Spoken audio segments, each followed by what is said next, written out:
上回说到，弗利萨虽然集齐了7颗龙珠，然而因为不懂纳美克星的咒语，无法召唤神龙。他用侦测器锁定了大长老，坐上摇摇车直奔大别墅而去。吉斯看到悟空吊打同伴，世界观塌了。我们不是强大的金牛特种部队吗？宇宙最强尬舞天团，竟然连还手的机会都没有，简直是噩梦啊！吉斯吓得狼狈逃命，贝吉塔主张补刀。悟空认为利库姆和巴特已经失去作战能力了，没必要赶尽杀绝。贝吉塔没理会悟空，收起刀落，解决了2人。斩草不除根，春风吹又生。你是没见过社会的险恶吗？贝吉塔警告悟空不要小看了弗利萨，他可不是你想打败就能打败的人。此时大家注意到天空一直晴空万里，说明弗利萨还没有召唤神龙，他的愿望也没有实现。这样一来，悟空一队就有机会抢回龙珠了。吉斯回到基地后，带来了队长基纽。基纽听闻3个手下都死了，表示很气愤。手下的性命倒是没那么重要，关键2个人尬舞摆造型，实在是没有气势。基于此原因，基纽发誓一定要让悟空血债血偿。就在悟空等人准备动身去找龙珠的时候，基纽和吉斯赶到了。悟空发觉弗利萨正在距离很远的地方移动，那个方向正是大长老居住的大别墅。克林和悟饭惊呼不妙，弗利萨一定是去找大长老询问咒语了。知道了咒语以后，弗利萨一定会杀死大长老的。不过他不知道大长老是龙珠的创造者，大长老死了，龙珠也会消失。悟空有把握一个人对付基纽，他让克林和悟饭赶去大长老那里帮忙，自己与贝吉塔留下来对付基纽和吉斯。然而贝吉塔可不这么想，在他来看，龙珠才是重中之重。于是贝吉塔果断卖了孙悟空，一个弹射起步，追随克林和悟饭去争抢龙珠了。悟空看得出来，这个基纽是个厉害的人物。基纽不愧是队长，见多识广。他用侦测器发现悟空的战斗力只有5000，猜测他可以一瞬间提升战斗力。保守估计，他的真实战斗力有6万。双方话不多说，直接开打。2人先是互相试探，几乎打了个平手。热身运动之后，基纽准备使出全力了。本队长和你一样，是可以自由控制战斗力的类型。基纽爆发能量波，悟空迅速躲开，又是一番激烈交手。基纽发现悟空的速度比自己快得多。这时吉斯发射了一枚能量炮，基纽在悟空闪躲的间隙闪现到他的身后，将他死死擒住。基纽力气很大，悟空无法挣脱开。本来这是一个杀死悟空的绝佳机会，但基纽放手了。他大声斥责吉斯多管闲事，然后转向孙悟空：“你还没使出全力吧？打算保留实力和弗利萨大人决斗吗？别搞无聊的小动作了，不全力以赴的话，就是死了也不会瞑目。”悟空一愣，这个队长真的很聪明，确实有几把刷子。好吧，那你就用你的侦测器好好看看我的战斗力。基纽没当回事，他大胆预测孙悟空的战斗力顶天也就在85000左右，比自己还是差一个档次。悟空双手握拳，一声怒吼，强大的气流随即爆发出来。基纽看着侦测器里的数字疯狂飙升，脸上的笑容逐渐消失。10万、11万，数值还在上升，不可能，绝对不可能！孙长老收了神通，吉斯已经吓尿。老实说，我瞬间爆发的战斗力比这个还要高。基纽吓得满头冷汗，你这家伙该不会是超级赛亚人吧？悟空表示并不清楚什么超级赛亚人，但自己绝对有把握把基纽和吉斯摁在地上摩擦，只是自己不想做无谓的战斗。我不想杀你们，你们还是从这个星球上消失吧。悟空一句话让浑身发抖的基纽一下子冷静下来。不想杀我们？错了，超级赛亚人是全宇宙最好斗、最热爱血腥的超强战士。看来眼前这个人并不是超级赛亚人，那么就没什么值得害怕的了。基纽激动的微微颤抖，忍不住发出笑声。悟空很奇怪，你笑个什么劲？总算遇到比本队长还强的家伙了，身体忍不住跟着舞动起来。基纽突然用出一招黑虎掏心，不过他掏的不是悟空，掏的是自己。这一爪子直接把自己的胸口给掏了个大洞，悟空都看傻了，是个狠人啊，狠起来自己杀自己。你这个家伙虽然不是超级赛亚人，不过老子很中意你那强大的肉体。悟空懵逼，中意？你是变态吗？基纽并不多做解释，大吼一声，战斗力开始突然提升。接着基纽大喊一声，从他的嘴里喷出一道光波，光波被射进悟空的嘴里，好像一个连桥一样连接着2个人的肉体。一阵耀眼的光芒之后，基纽完成了身体的互换。现在基纽穿上了悟空的肉体，而悟空则穿上了基纽那个丑陋又受到重伤的身体，这就是基纽的绝招。难怪他得知悟空强大的力量后，不仅不害怕，反而很兴奋。悟空担心基纽会用自己的身体去偷袭克林和悟饭，跌跌撞撞地追上去。可是这身体伤得太重，连保持飞行都非常困难。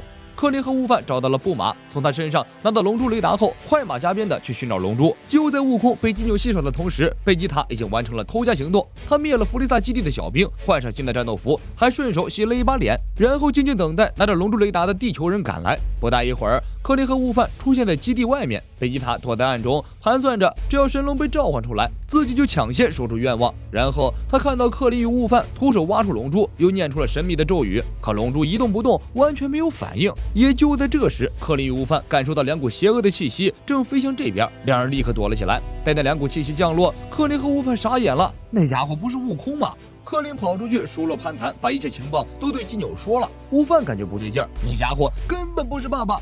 金牛突然动手，克林反应迅速，撤到了后方。金牛很得意，我们互换了身体，让你们见识见识这18万之上的强大力量。此时穿着金牛身体的悟空跌跌撞撞赶到了，这身体根本适应不了。对了，既然自己无法适应金牛的身体，那么金牛肯定也无法适应自己的身体，也就是说，他并不能发挥出自己身体里的强大力量。克林、悟饭，我是悟空，我们互换了身体，给我揍他，他打不过你们的。金牛哈哈大笑，这身体可是拥有18万战斗力的强大躯体，区区两个小矮子怎么可能是对手？给我看好了！金牛撕心裂肺的吼叫，把拉大号的力气都使出来了，尽全力释放力量。吉斯用侦测器一测，哇，好惊人，战斗力足足有2万3呢！金牛懵逼，2万3，你是不是少数了一个0啊？克林与悟饭联手围殴金牛，果然如悟空所说，金牛无法驾驭悟空这副强大的肉体，他只能发挥出悟空的肌肉力量。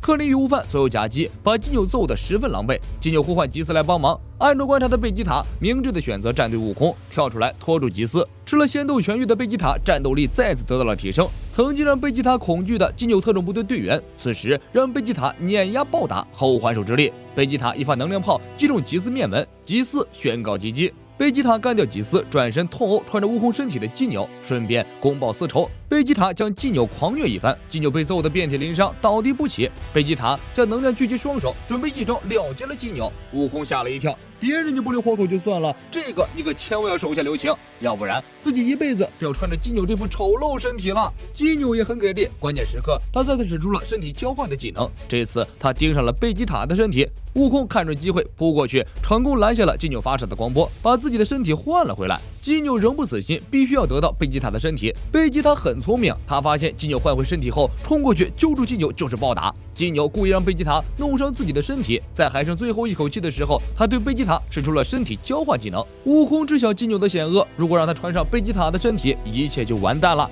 情急之下，悟空抓起一只路过的青蛙丢了上去，没想到这一下丢的还很准，青蛙挡下了金牛的光波，与金牛互换了身体，全宇宙最强的青蛙就此诞生。麻烦的金牛特工队终于被清理了，悟空现在身负重伤，贝吉塔如果出手，悟空、悟饭、克林都得死。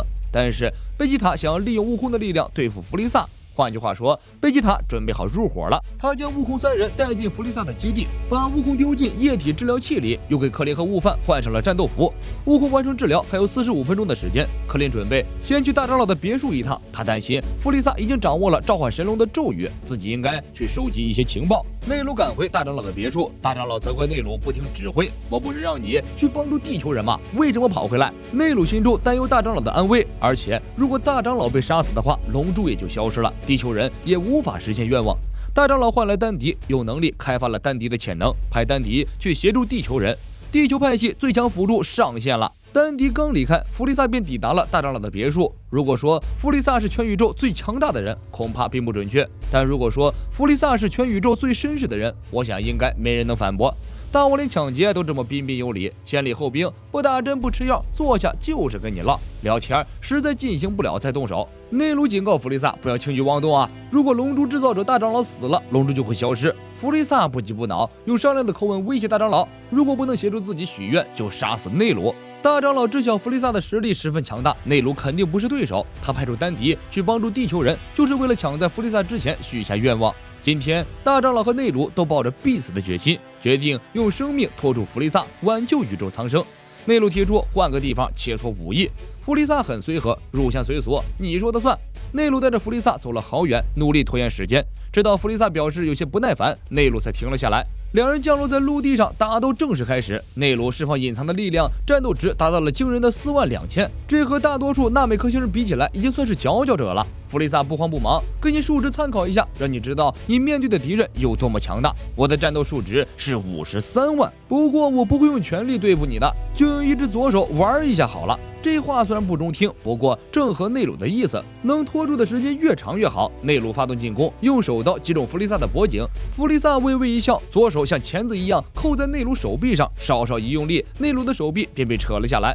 内鲁嚎叫一声，疼得脸都绿了。虽然纳美克星人可以再生肢体，不过体力并不会恢复。使用再生的技能之后，内鲁的战斗力下降了很多。几分钟，内鲁被弗利萨揍得浑身是血，双方实力相差太多。弗利萨随便一拳头就能把内鲁打得爬不起身。即便这样，内鲁依然守口如瓶，不肯交代召唤神龙的方法。你死心吧！丹迪已经先一步赶去地球人那里，现在已经把咒语告诉给他们了。此时弗利萨才发觉自己被耍了，原来这个纳美克星人一直在拖延时间。弗利萨腾空而起，用侦测器寻找金纽特种部队，结果发现5个人全部失联了。乖乖，5个人不会都被干掉了吧？克林离开基地后不久就碰到了全力赶来的丹迪。克林与丹迪回到基地，约上悟饭一起将龙珠搬运到附近的小岛。贝吉塔回去基地睡觉了，他们准备趁贝吉塔不注意召唤出神龙，实现愿望。然而此时弗利萨正以极快的速度赶来，克林催促丹迪马上召唤出神龙。丹迪用纳美克星语念咒，7颗龙珠发出忽明忽暗的光芒，天空立时黑了下来，龙珠爆发强烈刺眼的亮光，光芒直冲天界。纳美克星的神龙登场了。那么克林和悟饭会许下哪些愿望呢？本期内容就是这些，喜欢龙珠的小伙伴们欢迎点赞收藏，我们下期再见。